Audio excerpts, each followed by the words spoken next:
Morning in Leeds, and welcome to the Every Bus vlog. I'm outside the Corn Exchange, a short walk from where I got off the park and ride. I could go on about how it's a protected building, as important to our heritage as the Blackpool Tower, Bradford Cathedral, or basically the entire Albert Dock in Liverpool. But more interesting than the building itself is what's inside it. The Corn Exchange is an independent shopping centre, containing shops that are officially described as unique or singular, and more accurately described as downright weird. I like weird. I used to come here to eat my weight in hot dogs at the only hot dog restaurant in Leeds, Primo's. They're gone now, which is a shame. Anyway, I'm here to catch the bus to Castleford. Castleford is a large commuter belt town, though which belt I couldn't say. Leeds, Wakefield, possibly both. There are 4 relatively direct buses to Castleford from Leeds city centre, and we're taking the 168. Fogged up windows again, so I'll have to tell, not show. The route goes straight through Sturton, not usefully close to the park and ride, but there is an interchange point at Thwaite Gate. Where the PR3 turns right, we head straight on, passing Rothwell Country Park near Skelton Lake.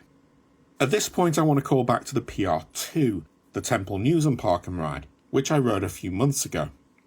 I started out at Skelton Lake Service Station. Around the back of the service station is the titular lake itself, and just past the lake we come to the river, or the Air and Cold Navigation. There is a small body of water called the Goyt. The Goyt. I don't have anything in particular to say about it, and we certainly can't see it today.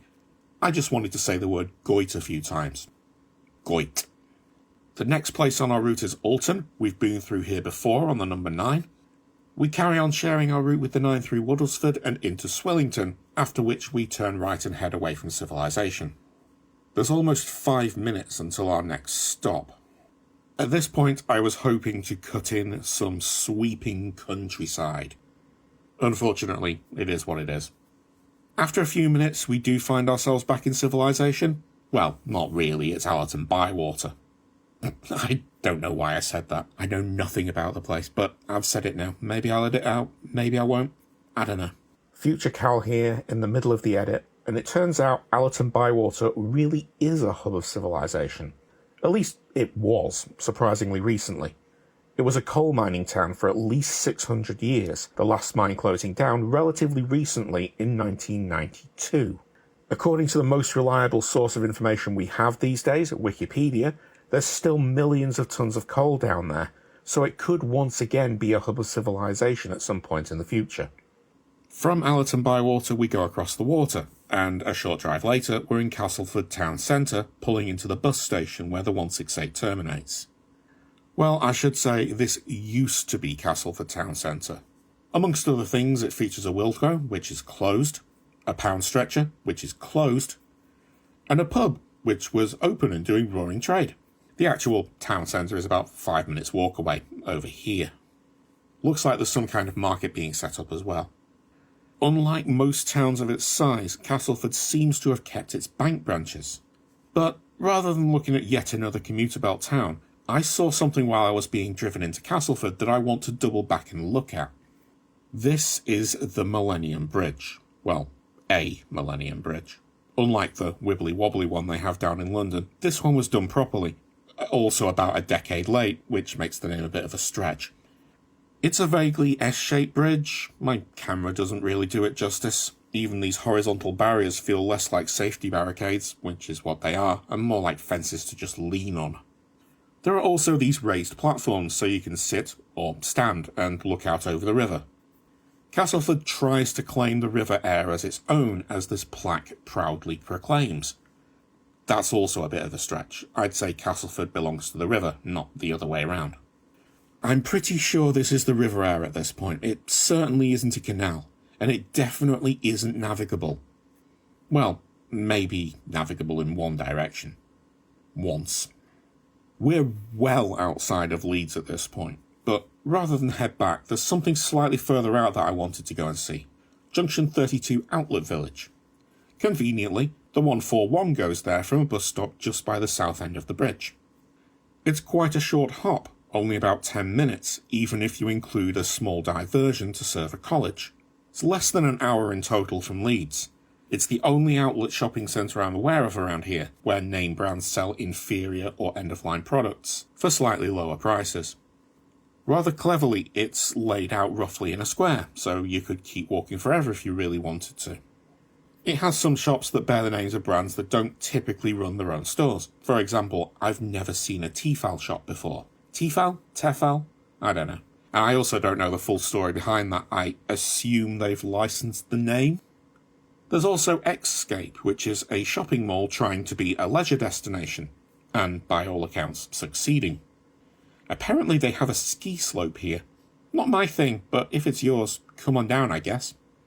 I suppose I can't really put it off any longer, so let's start heading back to Leeds. There used to be an express bus from Leeds, the X62, which called here and carried on all the way to Hull.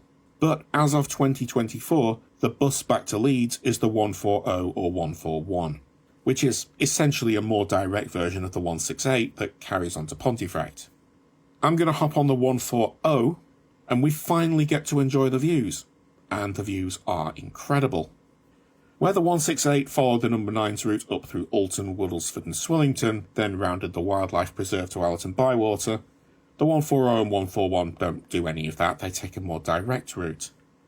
The 141 goes through Mickletown, the 140 goes through Methley Junction, but honestly that's barely worth mentioning, the two places are pretty close together.